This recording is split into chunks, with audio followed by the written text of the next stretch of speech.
And the president who was in office on 9/11 was in Cleveland today. Paul Kiska was at the Renaissance Hotel today where President George W. Bush shared his thoughts about the attacks. Well, Lee, while many people are focused on our first responders on this day, President Bush was focused on them and our veterans. And when Tri-C, Cuyahoga County Community College, asked the president to speak at their annual Presidential Scholarship Luncheon, he chose this date, 9/11.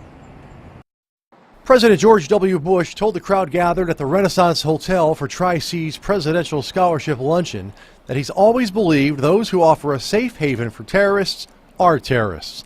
And the best way to marginalize hate is with a more hopeful ideology and message of freedom. Then he talked about this unforgettable moment 13 years ago today. While listening to school kids read, he was told about the second plane crash and realized America was under attack.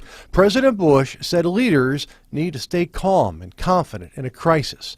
So he focused on one child who was reading, thinking how he has to protect children, protect America. And it just today we had already replayed in our mind where we are, where we were, what our kids were doing, and just for him to reflect on that moment sort of took me back to that place. And about her family, and then how he wants to protect her and protect her community. Most of the time we only get the hard-hitting, decision-making chief, that you see in the president. But today he told us the reasons behind them, and it was just nice to see that he does have the people in mind. 9/11 changed my life. I was called to active duty. Rick DeShant is now in charge of Tri-C's Veterans Initiative. Today's fundraiser helps student veterans. DeShant said today was a chance to see President Bush being himself, relaxed, engaging, funny, telling stories only a president can tell. He was so candid, so direct, humorous, and from a personal standpoint, I think his message about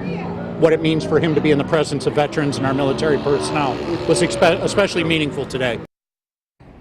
And while I was able to attend today's event there at the Renaissance with President Bush and take notes, no video cameras were allowed inside. That's why we showed the still pictures instead. On a lighter note today, at one point, President George W. Bush looked over at Mayor Frank Jackson, addressed him and said, "Mayor, I only have one piece of advice for you. Fix the potholes." It got quite a big laugh. Guys, back to you. And that's straight from President Bush. We'll get on that. Paul, thanks so much. Of course, everyone.